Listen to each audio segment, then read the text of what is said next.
नमस्कार दोस्तों, आप सभी का study quiz with Nirmala YouTube channel पर स्वागत है।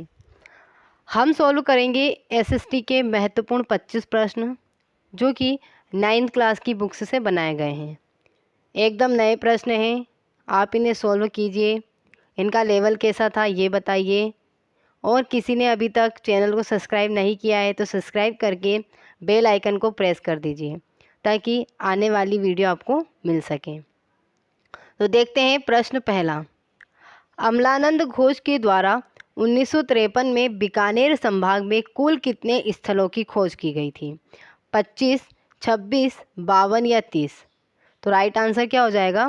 1953 में बीकानेर संभाग में कुल कितने स्थल अमलानंद घोष के द्वारा खोजे गए? तो राइट आंसर यहाँ पे हो जाएगा 25, लगभग 25, यानी कि ए यहाँ पे करेक्ट आंसर होगा। इनमें से 25 में से सबसे प्रमुख था कालीबंगा। कौन सा प्रमुख था? कालीबंगा, जो कि घग्गर नदी के किनारे हनुमानगढ़ जिले में स्थित है। ओके, तो क्वेश्चन नंबर 1 का आंसर हो जाएगा ए। अगला प्रश्न देखिए। उर, लगाश, एरेक तथा एरुडू प्रसिद्ध नगर किस सभ्यता में हुए हैं? यहाँ पर नगर के नाम दिए गए हैं। उर, लगाश, एरेक तथा एरिडू प्रसिद्ध नगर किस सभ्यता में हुए हैं? चीन की सभ्यता, मेसोपोटामिया सभ्यता, मिस्र की सभ्यता या फिर सिंधु घाटी सभ्यता? तो राइट आंसर यहाँ पे हो जाएंगे, ये प्रसिद्ध नगर हुए हैं मेसोपोटामिया सभ्यता में। तो राइट आंसर है बी। अगला प्रश्न देखिए। चंद्रावती किस नदी के तट पर बसा हुआ था? चंद्रावती किस नदी के तट पर बसा हुआ था? लूनी नदी, जवाई नदी, सोम नदी या सेवाणी नदी? तो यहाँ पर राइट आंसर हो जाएगा, चंद्रावती स्थित था सेवाणी नदी के तट पर, यानी क्वेश्चन नंबर 3 का आंसर हो जाएगा डी।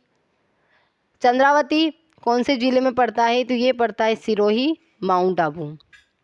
इसकी खोज 1822 में की गई थी, किसके द्वारा? कर्नल जेम्स टोड के द्वारा। ओके, तो राइट आंसर यहाँ पे हो जाएगा तीसरे का डी। अगला प्रश्न देखिए। निम्न में से सुमेलित युग्म नहीं है, ये पूछना चाहता था।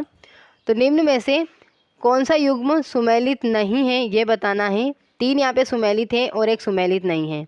आहार, तांबा गलाने की भट्टियाँ, बालाथल, लोहा गलाने की भट्टियाँ, कालीबंगा जूते हुए खेत और चंद्रावती बौद्ध धर्म के मंदिर। एक तरफ सभ्यताएं दी गई है, एक तरफ वहाँ से अवशेष जो मिले हैं वो दिए गए हैं। तो यहाँ पर जो डी ऑप्शन है, चंद्रावती बौद्ध धर्म के मंदिर, चंद्रावती से बौद्ध धर्म के मंदिर नहीं मिले हैं, यहाँ से मिले हैं जैन व हिंदू धर्म के मंदिर। तो राइट आंसर यहाँ पे हो जाएगा डी, चंद्रावती। बाकी आहार से तांबा गलाने की भट्टियाँ मिली है, बालाथल से लोहा गलाने की और कालीबंगा से जूते हुए खेत। तो क्वेश्चन नंबर 4 का आंसर हो जाएगा डी, चंद्रावती। अगला प्रश्न देखिए। धूलकोट अथवा ताम्रवती नगरी के नाम से कौन सी सभ्यता प्रसिद्ध है? बालाथल, चंद्रावती, आहाड़ या सिंधु? तो धूलकोट अथवा ताम्रवती नगरी किस सभ्यता को कहा जाता है? तो राइट आंसर यहाँ पे हो जाएगा सी, आहाड़ सभ्यता को। ओके, अगला प्रश्न देखिए, छठा। महावीर स्वामी का निधन हुआ, कब हुआ?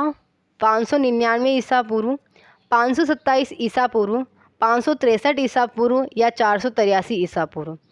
निधन पूछा गया है, तो क्वेश्चन नंबर 6 का आंसर हो जाएगा यहाँ पर बी, 527 ईसा पूर्व में इनका निधन हुआ है।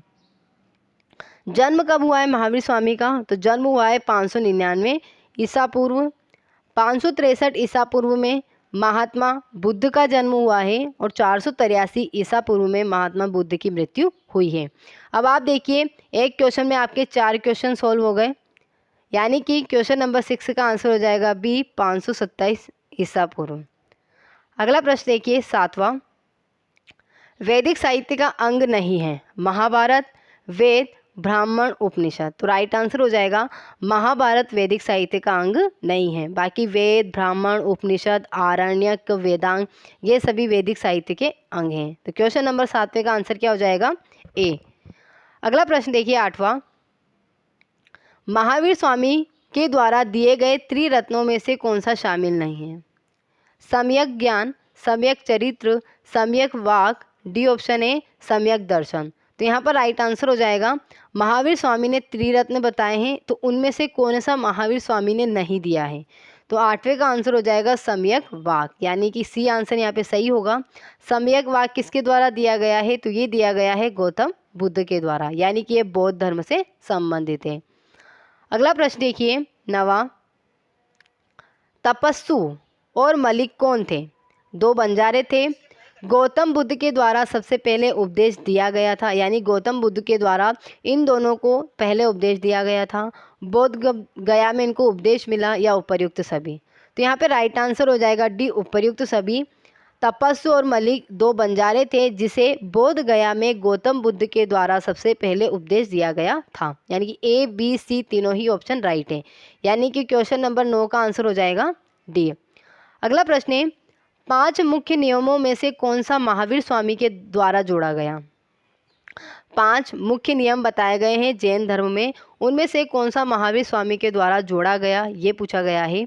अहिंसा, अपरिग्रह, ब्रह्मचर्य, अस्तेय। तो राइट आंसर यहाँ पे हो जाएगा जो ब्रह्मचर्य है 5वां नियम, ये महावीर स्वामी जी के द्वारा जोड़ा गया था। तो क्वेश्चन नंबर 10 का आंसर हो जाएगा सी। अगला प्रश्न है 11वां, कौन सा सुमेलित युग्म नहीं है? एक तरफ आधुनिक नाम दिए गए हैं, एक तरफ प्राचीन नाम दिए गए हैं, तो बताना है कि कौन सा सही नहीं है। थाईलैंड शाम, कंबोडिया फुनान, वियतनाम चंपा, इंडोनेशिया मलाया। तो यहाँ पे राइट आंसर हो जाएगा कि थाईलैंड को शाम कहा जाता था, सही बात है। कंबोडिया का नाम फुनान था और वियतनाम का नाम चंपा था। लेकिन जो डी ऑप्शन है इंडोनेशिया, इंडोनेशिया को मलाया नहीं कहा जाता था। इंडोनेशिया का नाम था प्राचीन काल में सुमात्रा। क्या नाम था? सुमात्रा। और मलाया को अभी वर्तमान में कहा जाता है मलेशिया। तो यहाँ पर जो डी ऑप्शन है वो गलत हो जाएगा, यानी कि 11वें का आंसर रहेगा डी। अगला प्रश्न है 12वां, प्राचीन भारत में किस सिक्के को काकणी कहा जाता था? सोने के सिक्के को, चांदी के सिक्के को, तांबे के सिक्के को, या फिर लोहे के सिक्के को? तो राइट आंसर हो जाएगा काकड़ी कहा जाता था तांबे के सिक्के को। क्वेश्चन नंबर 12 का आंसर है सी, माशक भी कहा जाता था। ओके, तांबे के सिक्कों को माशक और काकड़ी दोनों कहा जाता था। अगला प्रश्न देखिए 13वां, किराता अर्जुनियम प्रमुख रचना है, यानी कि किराता अर्जुनियम किसकी रचना, ये पूछा गया है। भरत की, भारवी की, विशाख दत्त की, या भर्तृहरि की? तो राइट आंसर यहाँ पे रहेगा भारवी की रचना है किराता अर्जुनियम। क्वेश्चन नंबर 13 का आंसर है बी। अगला प्रश्न देखिए क्वेश्चन नंबर 14, मेगास्थनीज भारत आया। मेगास्थनीज भारत आया तब कौन मलमल के कपड़े के लिए विख्यात था? बहुत ही शानदार क्वेश्चन है, शायद अभी तक किसी ने करवाया भी नहीं होगा। तो मेगास्थनीज भारत आया तब कौन मलमल के कपड़े के लिए विख्यात था, यानी कि स्थान पूछा गया है। बिहार था, कोलकाता था, बंगाल था, या फिर उड़ीसा था? तो यहाँ पर जो राइट आंसर हो जाएगा वो हो जाएगा क्वेश्चन नंबर 14 का सी, बंगाल। मेगास्थनीज जब भारत आया तब कपड़े के लिए विख्यात था। कौन से कपड़े के लिए? मलमल के कपड़े के लिए, यानी क्वेश्चन नंबर 14 का आंसर हो जाएगा सी।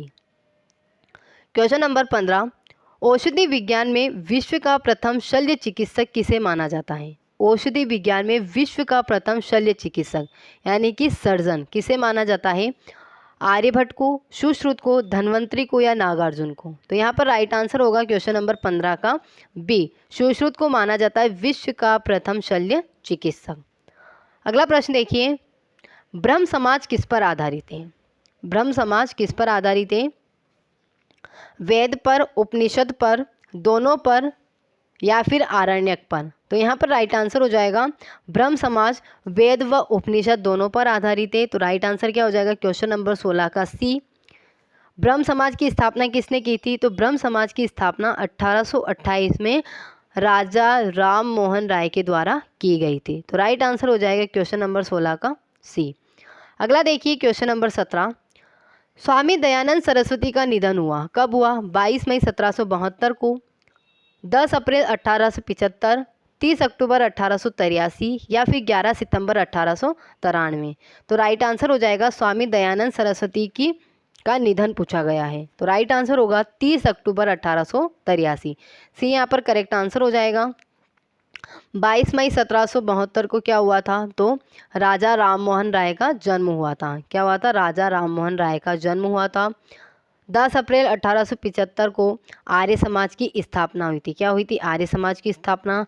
30 अक्टूबर को स्वामी दयानंद सरस्वती का निधन और 11 सितंबर 1893 को शिकागो सम्मेलन में व्याख्यान दिया था। किसने? विवेकानंद जी ने। ओके, तो यहाँ पर देखिए आपके 17 में 4 क्वेश्चन क्लियर हो चुके हैं।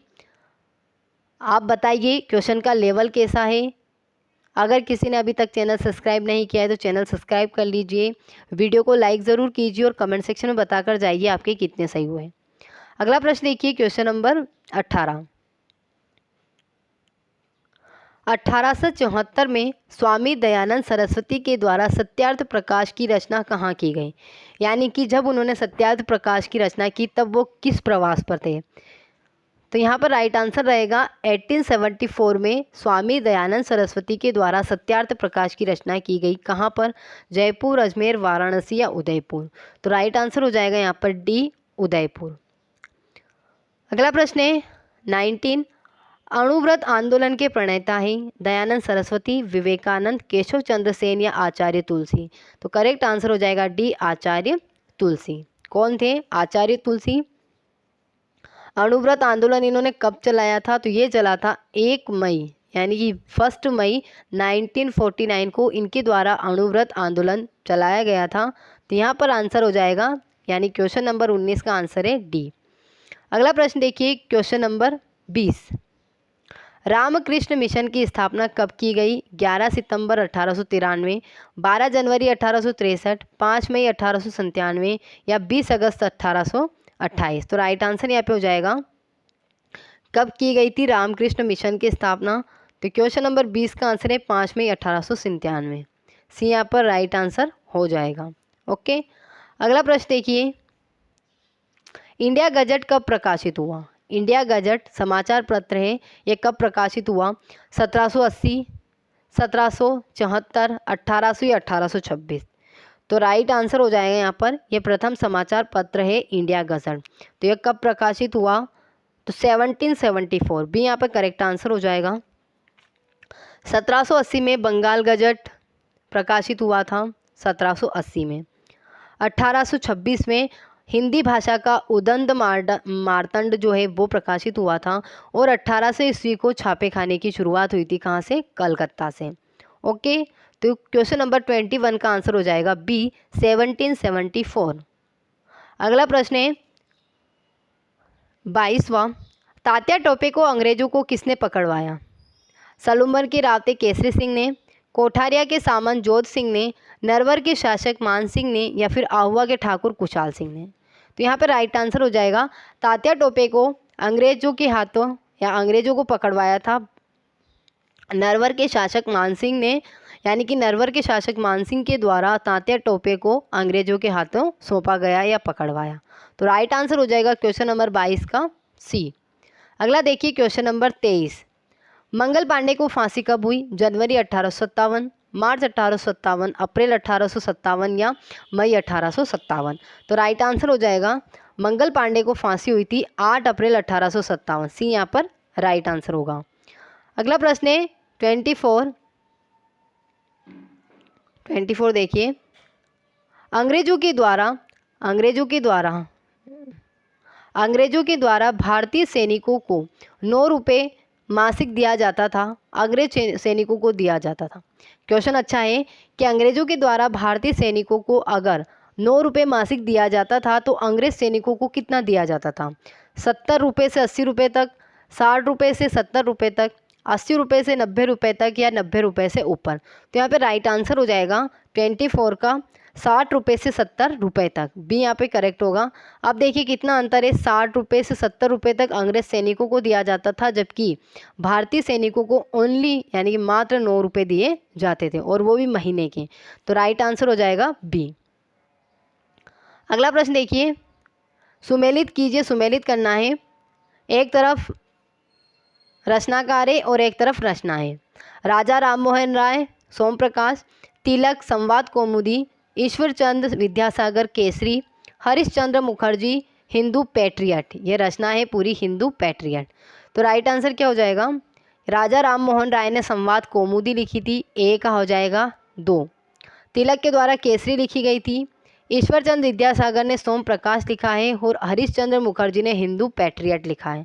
तो राइट आंसर हो जाएगा 1 का 2, 1 का 2, यहाँ पे एक ही ऑप्शन दिखाई दे रहा है सी, यानी कि राइट आंसर हो जाएगा सी। 2 3 1 4। क्वेश्चन नंबर 25 का आंसर है सी। ओके फ्रेंड्स, ये थे टोटल 25 प्रश्न जो कि बहुत ही इंपॉर्टेंट है। इन्हें कीजिए, कमेंट सेक्शन में बताइए आपके कितने सही हुए। अगर किसी ने अभी तक चैनल सब्सक्राइब नहीं किया है तो सब्सक्राइब कर लीजिए। वीडियो को लाइक ज़रूर करें। एंड तक वीडियो देखने के लिए आप सभी का बहुत बहुत धन्यवाद।